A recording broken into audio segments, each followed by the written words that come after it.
On today's Buckeye Roast, we're officially at the halfway point of the college football season, and we start with the biggest storylines in the sport so far. Then it's on to the marquee matchups for this weekend, the games that could shake up the playoff picture. We'll also debate the biggest threat to Ohio State this season and whether anyone can actually match up with this team down the stretch. Finally, we'll close with a full preview of the Ohio State game versus Illinois, including what to watch for in key matchups that could decide the game. I'm Kris Drew, and this is the Buckeye Roast, which I will be on today with Q right here on Dead Air Sports. Make sure you like and subscribe.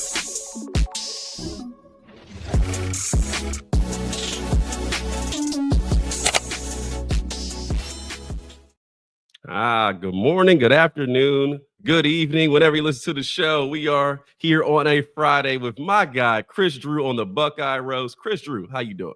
Good. I had to tuck my chain in, man. Q might snatch it. Filling in for Ron this morning. Happy Friday, Big Q. What's up? It's good. It's been a little bit. We haven't talked ball in quite a while, so I'm interested to do that. But before we get into that, appreciate everybody. Make sure you hit that like button early. Trying to get those likes up. We've been aiming for like 100. I don't know, man. We've been doing some numbers. So let's see if we get there on a Friday. It's almost the weekend. Get you a drink on. Get ready for the weekend. Hit that like button and let's jump into it. Also hit that sub. I was cleaning out the way. Kris, man, it's been a little minute. We got a lot to talk about. I want to talk about our storylines for college football so far. It's been a crazy season to you, because me, every time I look, I'm like, bro, I think it's a bad week of college football, and it gets insane. Yeah, no, I think every week's been really entertaining this year. I think that NIL portal, all that stuff has brought parity, and I think you're seeing it in a real way. A word to my guy, Aaron the Plumber. But I'm just excited, man. Just excited for another. I think this is a great week of college football that I'm excited to dig into. Okay, so we're going to talk about that. Talk about games this weekend. We're going to talk about, obviously, Ohio State traveling to Illinois. Some big things to discuss for that one going forward, because we saw Indiana just obliterate them. So I'm wondering what you think Ohio State is going to be able to do, and Julian Sand most particularly. So a lot to do. Go ahead and play the song, and let's jump into it.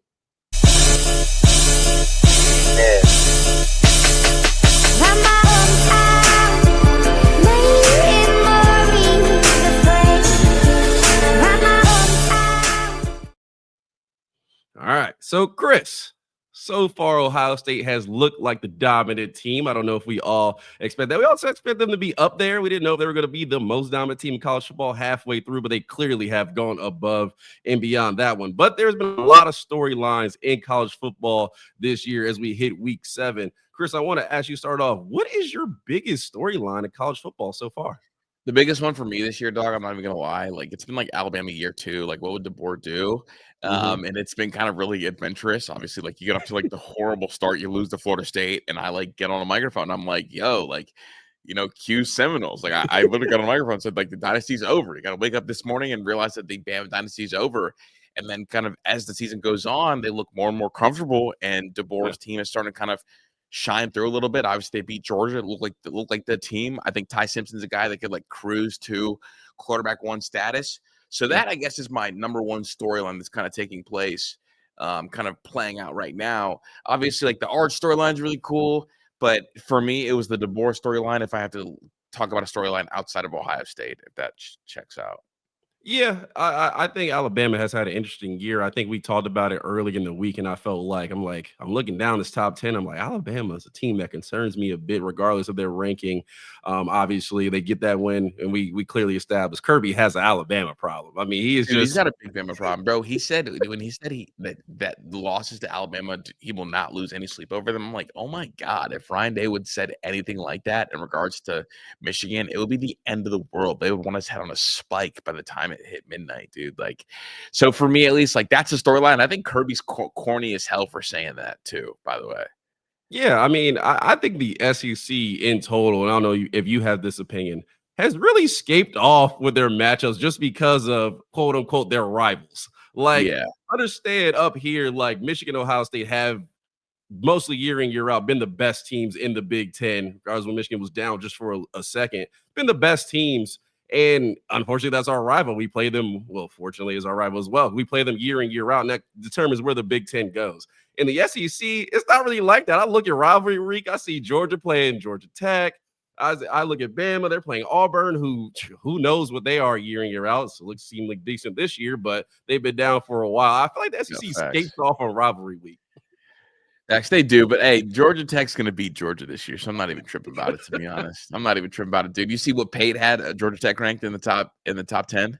Yeah, I saw Had, that. I mean, had them ranked top 10, man. I was geeking. I was really excited. So, no, I think the SEC thing is fascinating because it's like people thought that like the North would benefit from like the portal stuff, and they have in the NIL stuff.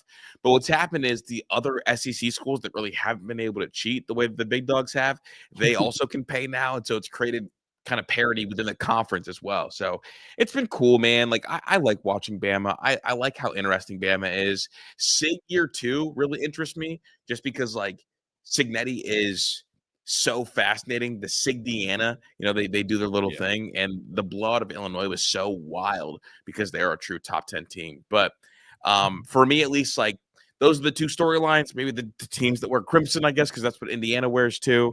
That I'm really keeping an eye on. We might hear Crimson Avalanche again with Alabama not playing. But you touched on what has been mine. Obviously, it's just been the parity in college football. I mean, you look around and Miami, finally, it seems like now ACC play is just starting and they might trip themselves up and get their own way, but they seem to be back. Texas Tech, we talked about, I think in our last show together, we talked about Texas Tech. We were like, what do they look like until they're a dominant team? We were like, well, probably year 3.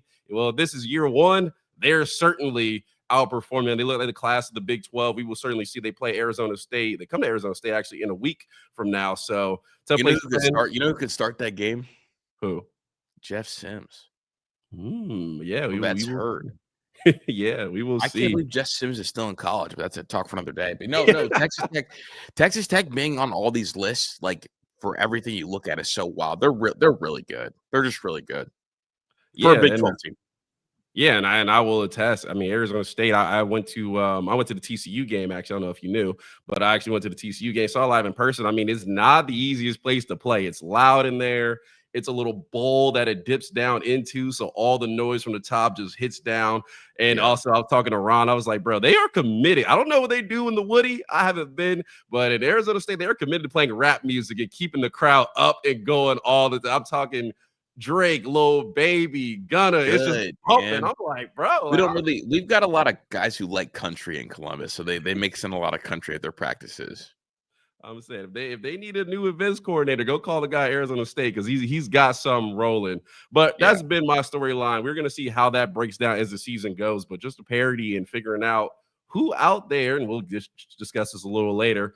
Who out there is the person that could maybe get in the way of an Ohio State back-to-back? I think you sent a tweet out and you said, is this going to be the easiest back-to-back? Most nonchalant B2B ever? Are you asking me what teams concern me right now? Because I'll answer. No. Save it for a little later because we'll jump into that because I do want to ask you that question, but we'll talk about it. Something I do want to talk about though is the likes in this video. Everybody make sure to hit that like button, that sub button. I know Robert H has thrown a lot of subs. I don't know if he's thrown any more, but appreciate him. But we got members content coming. Kris Drew has been working overtime behind the scenes. You're dropping some members content. Kris, if they are a member, what can they see? Like what do they have access to? They'll just get like the impromptu, like members only streams where I talk about things I'm not allowed to talk about, like on any of the big shows. So that's kind of where I'm at. I was gonna do one today. I got kind of swamped with work. I'm probably gonna do one Saturday evening, I think. So if you're interested, just kind of where me and my inner thoughts and me talking to myself, that's where I'll be at. Yeah, so make sure you do that. Also, too, members get to watch the show live on Friday as it will air for everybody at 10 a.m. So you get access to it, get to interact with us live when we do. That will be next week when Ron is back and we will cook it up. So there you go. Okay, so Kris, every weekend of college football has been special. This weekend from the outset looks like it will as well. So a couple games, let me run down for you. So obviously, Ohio State travels to Illinois. Big test for Julian Sand. We'll talk about that in a little bit. Alabama, Missouri. Now, Ahmad Hardy found his way on the Heisman list. Now, we say around here, we don't trust his 0-3 Heisman odds because it never changes. Like Carson Beck and Ruben Bain have been 6 and 7 since the season started. So they must be playing the same. They don't play any better. They don't play any worse. They're the same thing. Every weekend. Bro, they give you the same stats and everything. So we will see Alabama travels to Missouri. I'm seeing a lot of people pick that upset. So I'm going to ask you about it. Clearly, we have Indiana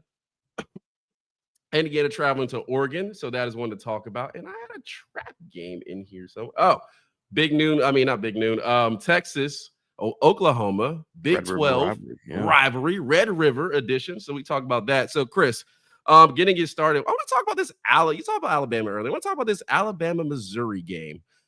Missouri is at home, Bo Peguila and the boys, and I will give you the spread on that. Alabama is -2.5 on the road. Any concerns in this game? Do you think Alabama can continue to take care of business early? It's a noon, I guess. Yeah, noon kickoff for St. Louis. So what do you think is going to happen in this Alabama-Missouri game? Hell yeah, there's some concern there. What do you mean? Okay. Bo Peguila, Big Ten quarterback, maybe the best quarterback in the SEC, not named Ty Simpson. Ty Simpson looks like the older brother of Julian Sayin with the way he plays football, like he's listening to Coldplay. Man, like I think there's real concern there. I do think there is the thing though, where when you have the full attention of a really talented team, it could get kind of messy sometimes. That 2.5 line is really intriguing. It's really exciting. I do like Bo Peguila, what he brings athletically, and that tends to be kind of an area of concern for places like Alabama. But Alabama should take care of this game. Like Alabama had their one weird blunder against Florida State. I think if they played the game again right now, Bama would win. Sorry, not sorry. Ty Simpson feels like he's kind of found his rhythm. This Bama team is back believing in their staff again. Like Bama should win this game. But if they don't, I'm gonna talk my Big Ten shit because damn, Bo Peguila, class of the SEC. Backup quarterbacks have a streak of going to the SEC and absolutely tearing it up. So we'll see if you can continue. I'm with you. Now, I haven't seen much of Missouri, but I have seen their schedule, and it's not very impressive. I mean, I think they might have played me and you in week 2. No, they did. They played me and you weeks 1, 2, and 3. So it's really hard to take them super seriously, Me, you, Rod, and Robert H. So yeah, definitely Robert H. And Tyler was at quarterback. So they definitely were able to beat us, but they haven't really been tested. I think this Alabama team is really trending. I saw that Georgia game, and I felt like Georgia was at times holding on for dear life as Alabama just went in there and took it to them. I think their wide receivers are playing extremely well right now. I mean, Ty Simpson, I said, he's outside of Julian saying the best quarterback playing football right now. Yeah, I would agree. I strongly, I think the 3 best players right now at quarterback are him, Julian, and CJ Carr. Yeah, CJ Carr, who I gave a big shout out to in week 1. I thought he played when he looked at Miami. Now, they didn't give him much help down there in Miami. But I thought CJ Carr, I was like, if this is what he looks like week 1, I mean, is Notre Dame can find a way to get some really impressive wins and back in the playoffs, they might get scary, but we'll see about that. But yeah, if I had to bet, I'm taking the Alabama -2, and I'm hammering it, getting my money. So I think they get out there with a win. So speakers going hammer. We will see. Okay. Obviously, Kris, this is a weird one. So the Red River rivalry is this weekend. We know that game is crazy week in and week out. Oklahoma is ranked 6. John Mateer might play. He might not, but they said he might be trying. But Texas, the unranked Texas, is a -1.5 favorite. 1.5 favorite in this game. Now, Kris, why are they at a 1.5 favorite going in when we just saw them get absolutely embarrassed at the Swamp last weekend? Because they're incredibly talented, and Vegas must think that John Mateer's not going to play, and if he does play, he's going to be really limited. I know that he's not taking no for an answer right now, and that he's going to really do everything he can to play this game. I don't think he's going to play, but I'm hearing more and more and more people suggest that he is. But people like myself, I think Texas is inclined for a bounce back. I think Texas is better than they showed last week. I think Texas is better than they've shown majority of this year. And I think Sark is going to coach this game like an absolute playoff game because this essentially is an Elam game. So I think Texas gets it done, man. And part of me is really hopeful too, because for the resume conversation, I want Texas to be better than Oklahoma because Ohio State beat Texas and Michigan beat Oklahoma, or Michigan lost to Oklahoma, and I'm the biggest hater. And I don't want anybody to forget that. So I guess that's kind of where I'm at with that game. I think Texas is talented enough, and I think at some point, look, at some point we figured Florida was going to flip the switch and it was going to be there. It just happened to be against Texas. At some point, Texas is going to do the same thing. So. Yeah, I mean, optimistic about Texas this season. Obviously, they came to the shoes week 1 early. You could tell how much Julian Sanchez really held him back in that game and didn't let him throw, or really held Hartline back and then let him call plays as Yeah, much that as he would have too. wanted to. So that may be the bigger worry here. But I want to believe Texas is a little too talented to fail. Right now, one SEC loss going to Oklahoma.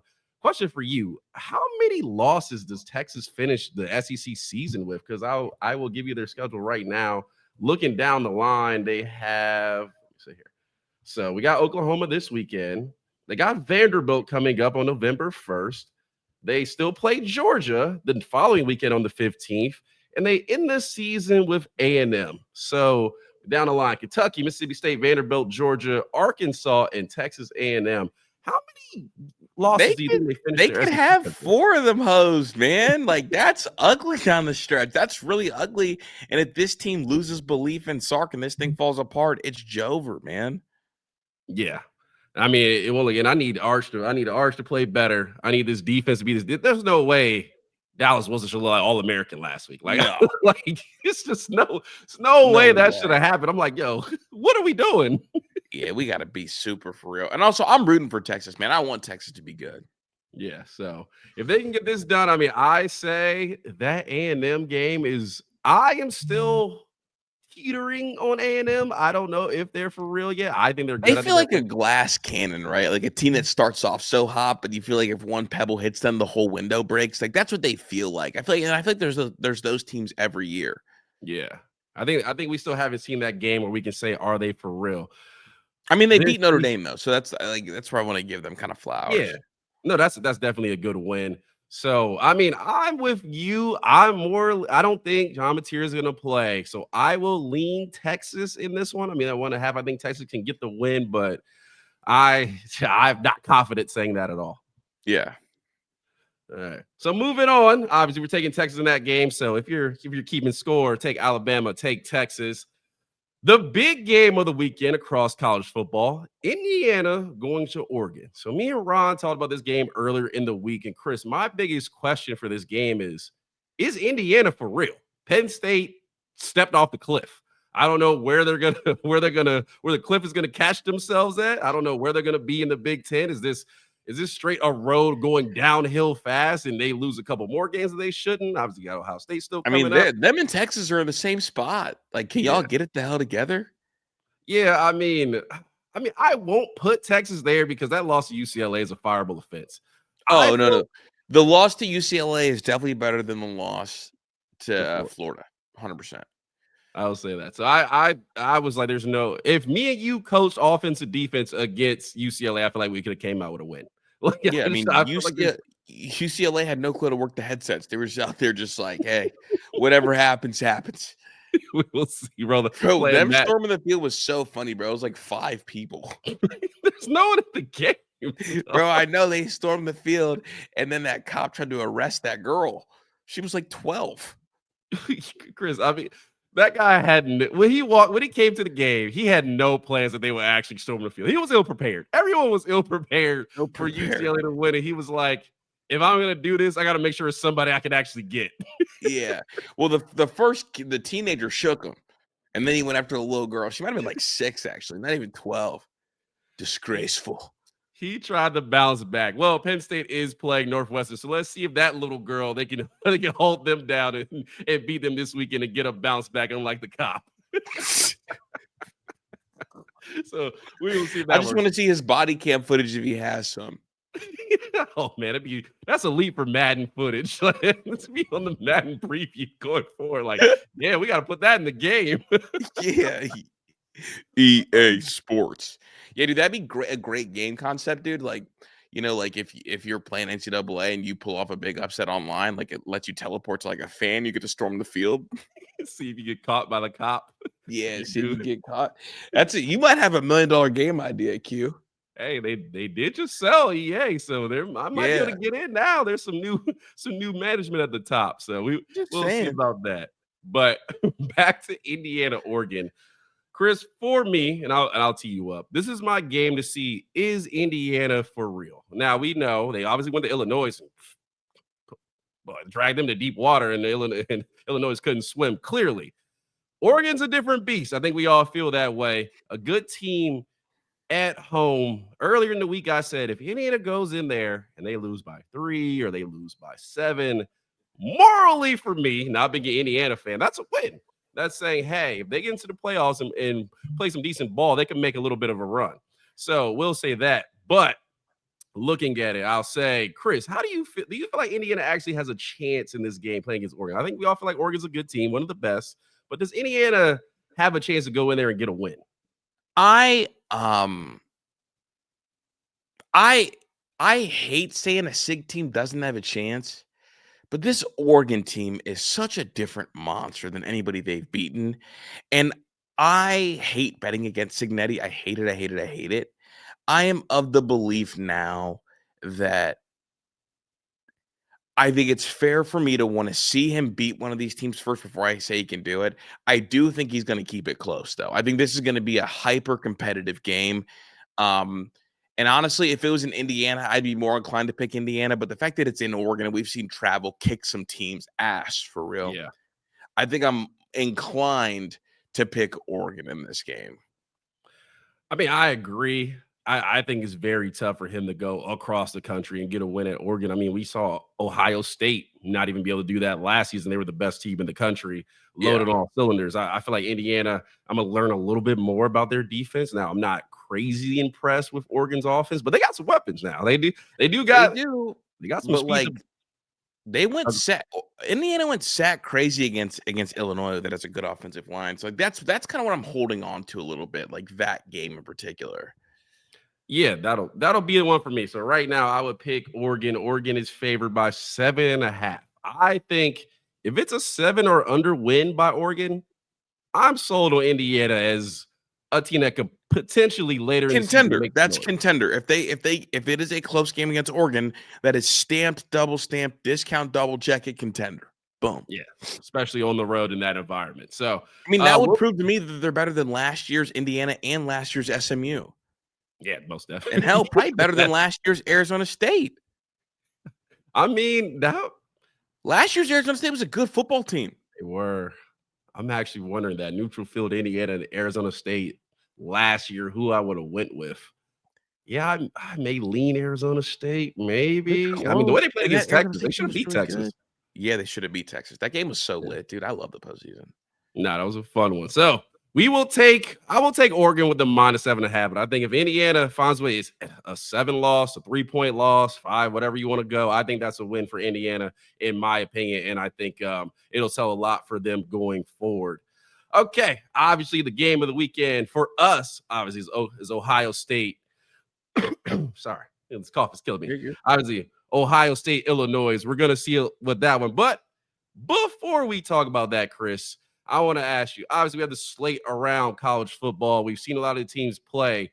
First thing I want to ask you: who out there? And I have to talk about this a little early. Who out there concerns you that can possibly trip up Ohio State on the way to your proposed easiest back-to-back we've seen in a while? Are you seeing on the schedule or like in the postseason? I'm talking about total. All teams across college football. I think they do it. Only teams that concern me, and I can't believe I'm going to say it, it's Miami, it's Alabama, it's Oregon. Those are the 3. Okay. No one else concerns me. And the Oregon thing is also TBD because I'm not sure if I believe in their offense enough to score.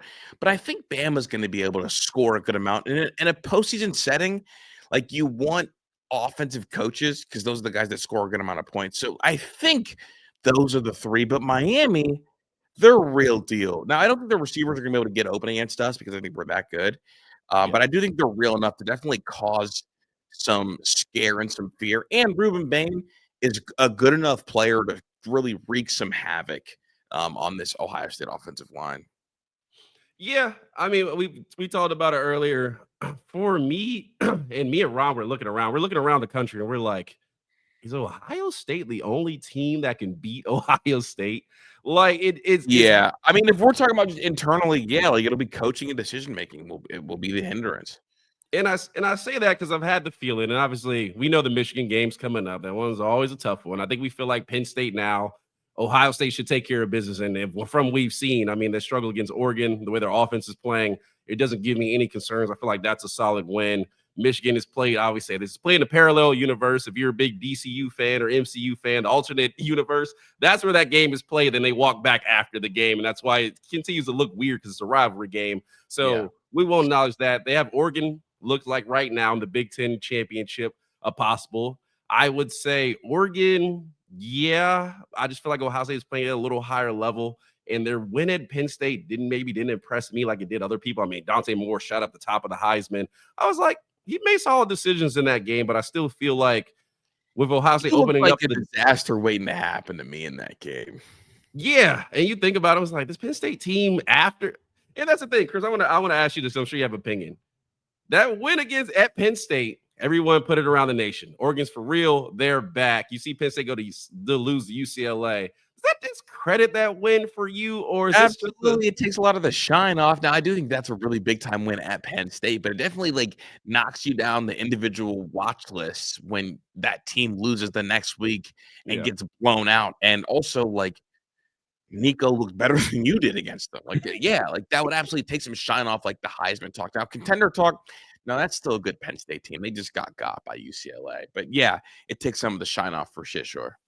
Yeah, because I've done this thing with Ron where I'm like, Chris, I don't know if you saw this part when we did this, but when we've hopped on Twitter Spaces, so this is a little also that we hopped on Twitter Spaces, they would tell us these lores around playing in the SEC. It's like, oh, you go to Mississippi State, man, when it gets hot and it's humid, the ball doesn't come out your hand the same. Like it's hard to get a win down there. They said that at Auburn. They were like, oh, things get weird when you go to Auburn. I don't know. You just drive over the hill and you see that stadium. And this is before Penn State played there. You see that stadium. It's like, it's just weird. I'm like, yeah, it did get weird. Penn State won by 40. Like it got real weird as the fans would say, chant out SEC as y'all were down by 40 in that game. So I have taken it upon myself to create lore when you go and play at the Big Ten. So UCLA. I've done it too. I'm with you. I would say you go to UCLA, you're in LA. The women out there look amazing in the stands. It just distracts you a little bit. The weather it's a little warmer, it feels better. Like you're just not used to practicing in that all week before you go there. So things get weird. You could drop a game to Nico and you coordinating. The air is different, so the ball actually rotates differently. You get different RPMs on it, so it moves different. It's close to the water. It's close to the Pacific Ocean. We don't play by the Pacific Ocean. It's a different thing playing out there at UCLA. So I will use that instead of, Penn State just lost and they shouldn't lose. There were some weird circumstances following it, but I will say Oregon definitely looks real. I think they're a contender. Moving outside the Big Ten, Chris, I'm just not sold on Miami yet. I think they're a good team. I am very sold on their defense. I think their defense hits. I think they're physical. I love the way they play. It's just looking on the offensive side of the ball. I'm like, can Malachi Tony really go crazy against this Ohio State? Like, can they score enough? I feel like Ohio State's not going to go play Miami and score 40. But I feel like with this Ohio State offense, with Jeremiah Smith and the gang, can Miami put up enough points against Matt P and this defense to keep up with Ohio State in a neutral site? I don't think they can, but I'm never going to disrespect a small little slot receiver after what Purdue did to us a little bit ago. just off the strength.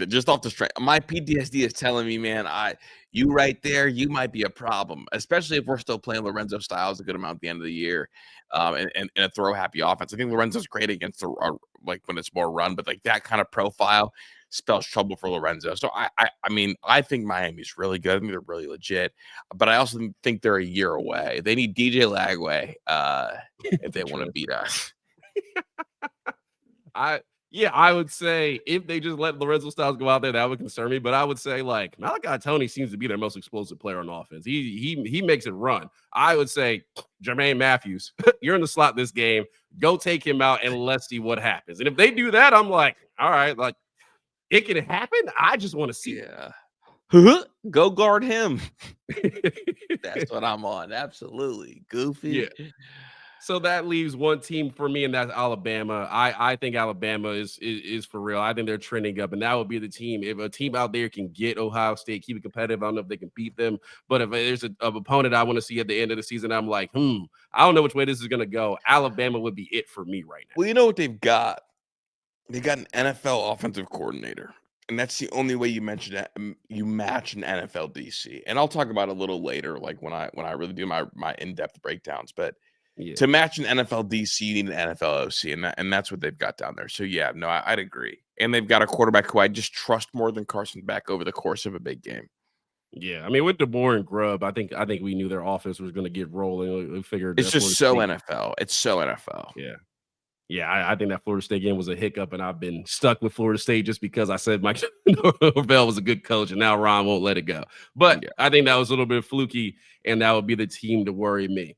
Okay, so now getting to this Ohio State-Illinois game. One thing I want to ask you about, something that I have a concern, because there's not many. I mean, me and Ron watched all 22, and I'm like, okay, what am I going to say on Tuesday, Wednesday? That's not much to complain about.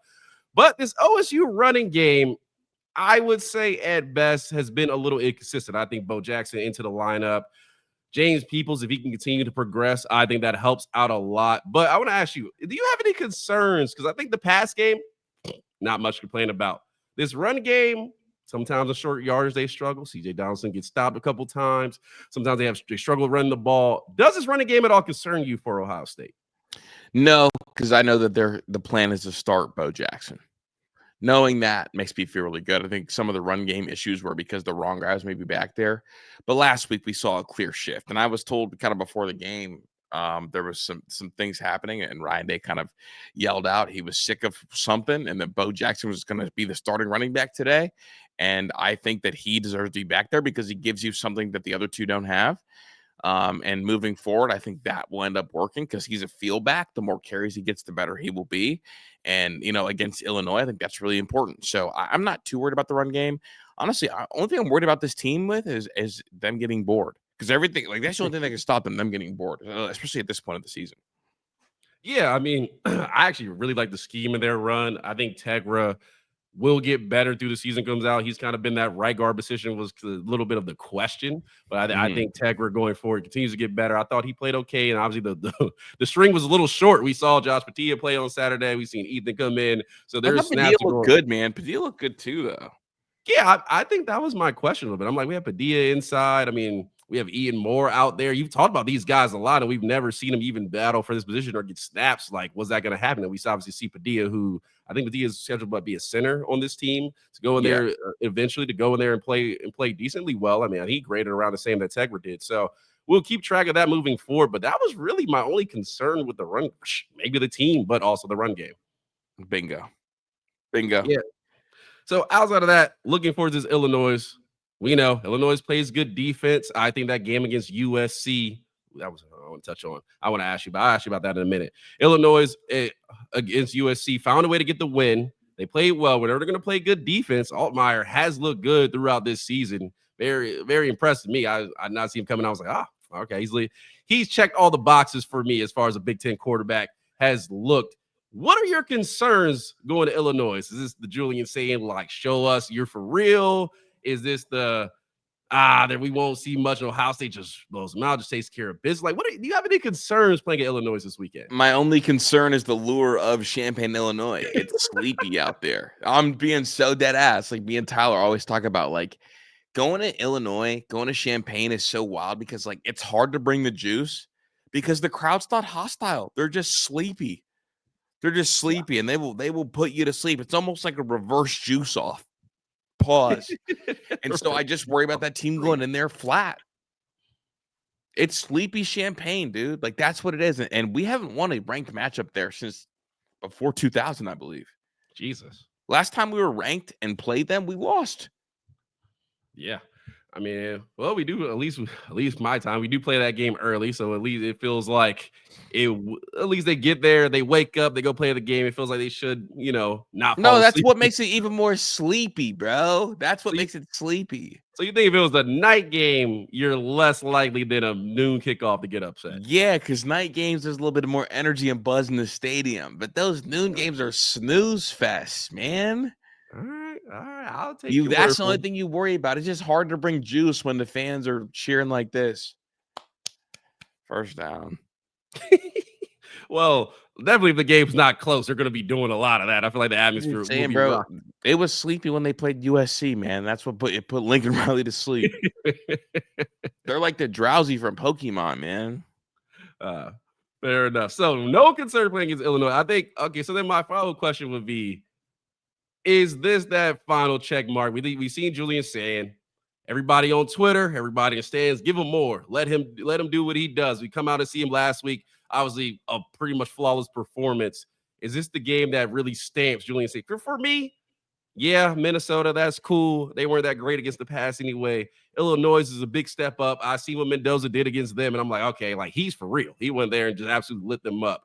If Julian Sand for me is able to go there and replicate what he did last week or the week before and not turn the ball over, continue to find Jeremiah Smith, Carnell Tate, the deep ball still working, I am stamped to say, okay, I don't know if there's many people out there that are going to be able to stop him, or if there are, I haven't seen them yet.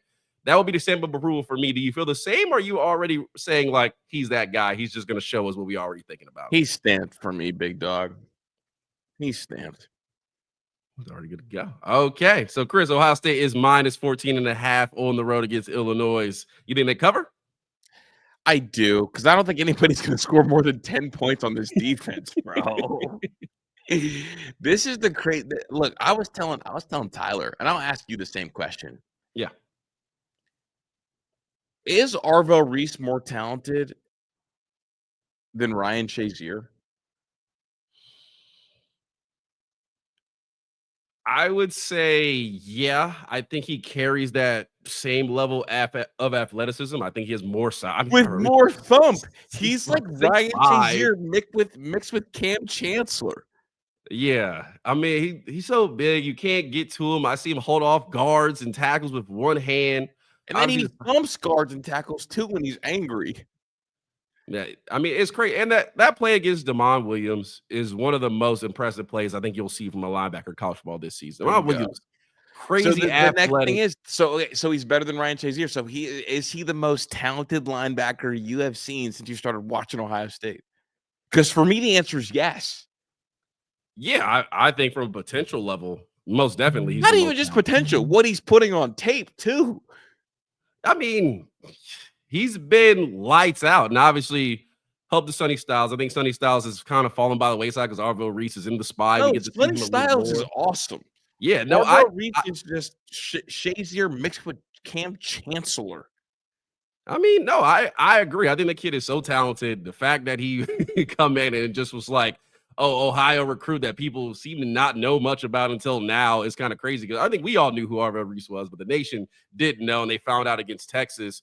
And he's kind of been by the wayside, started at edge, which I think has helped him out a lot, starting off at edge rusher, especially the way we use him now, playing in Larry Johnson's room that first season, then transferring back with James Laurinaitis. And obviously, Mavishers coming in, know how to use him. Has helped him out a lot. I mean, there is really nothing he can do. And I only say Sonny Styles because like Sonny Styles allows him to say, hey, I'm just locked in on the quarterback, the running back if he runs. But if I only have to focus on these few things and not as much calling the plays, Sonny Styles usually takes whoever's coming out the backfield or the tight ends. I feel like it limits him to focus on things. And when he does that, he's the best in the nation. Like for what Arvell Reese does, there's no one that does it better than him. And Sonny Styles allows him the flexibility to do that. That's why I want to give credit to Sonny. But yeah, I mean, as talented as we've seen. Yeah, no, that's fair. I think that Arvell's so good that he frees up everybody else. So I like Sonny a lot. I just think Arvell's the best player on defense. And I think that like I'm ready to start the Arvell for Heisman campaign. So, but neither here nor there. But what do you think? Do you think Illinois or Ohio State covers? I think they do. I think this Illinois team is a good, solid team, and I don't want that to get brushed apart because I know people, they'll be like, oh, they got blown out by Indiana, they're not a good team. No, I think they are a solid team, and that can happen to you. It doesn't happen to Ohio State, but that can happen to you week in, week out. A team can just catch you and have your number. So I think this Illinois team is a good team. I think Ohio State does cover. I think Julian saying this is the game where he really submits it for me. I'm like, he's not done anything wrong, but I just really want that stand to say that Illinois team, really solid team, no matter who you look around the nation. If he does that against them, I have that stamp of approval where I'm like, he's stamped. I don't care who we going against. I have full faith in him, which I already do, but that just cements it for me. So I think I do cover the minus 14.5. My only worry to that is the slow start. I think Washington, we were all like, throw the ball. Like, I think we all felt that in the first, like, you're making it harder than it needs to be. I fear that on the road, but if Hardline has the key, and that's the thing too. I talked about with Ron. I want to ask you this. I think Ryan Day has continued to go, the more he gets away from his hands on the offense, the more control and just manages the team as he does. We got that press conference where he had these details that we wouldn't have seen a couple years ago because he would worry about the next play. He wouldn't have been worried about Bo reaching the ball over. He wouldn't have been worried about Lincoln going the hole because he's trying to call the right play. Bingo. I think the more Ryan Day has got away from his hands on the offense in this total CEO role, the better coach he's become. And this is what allows him to go chase Saban or Urban or these legendary coaches, as he's the best in the game when he's not micro focused on one side of the ball or another, and he's macro focused on the entire team. Do you agree? 100% agree. 100% agree. There we go. So I think they do cover that minus 14.5. So we will take that. Again, if you were recapping, take Alabama, take Texas, take Oregon, even though we're keeping an eye on that scoreboard, and then take Ohio State. One game that snuck through that I wanted to ask you about. I knew there was another one I missed. Michigan goes to USC this weekend in a sneaky trap game for Michigan. Now, I think we both think USC, like Illinois, is a good squad. They lost that game on the field goal at the end of the game. I think USC is not what we hope they'd be when they join the Big Ten, but I think they're a solid little ball club out there. I think Lincoln Riley has it together. Let me get the spread for that, but what do you think Michigan go on the road and get a win and get out of there safe? Q, I want to ask you first because we've been agreeing. I have my answer, and I'm curious what your answer is before I answer. I think this is a major trap game. I think the one thing that gives me comfort is Michigan's playing style, and they find ways to grind these games out. We know Lincoln Riley's going to come out. He's going to want to pass the ball. His defense is going to be so-so. It is one of those travel games. You talked about it. You got to fly out there for a few hours, so definitely got to do that. But I think Michigan's playing style allows him to get this win. I think Underwood, if he lets him run, obviously we talked about Justice Haynes, one of the best running backs in the nation. I think their playing style allows them to sneak this game out. So that's how I feel about it. But I'm picking USC. I got USC straight up. Okay. I got USC winning it, man. That travel, we done seen it kick some people's ass for real. I've seen it. I got USC in this game. That's interesting. What is it? Just the travel that makes you choose USC, or is it? No, I like Miami a lot. Michigan team that you're like USC can get after. No, I like Miami a lot, and I still like. I don't like the showing I saw from Michigan last week. I don't like it. I don't know if they know who they are yet. I think they're trying to figure it out. But you know, they had Underwood drop back more than 30 times last week, dog. Which you don't want to see. Yeah, that's just weird to me. So, not the weather, the travel, and USC is a 2.5-point favorite. Yeah, so I was just trying to get that for you. I'm like, what's the spread on this? They are 2.5-point favorite. Ooh, man. And I like USC in this game. I do.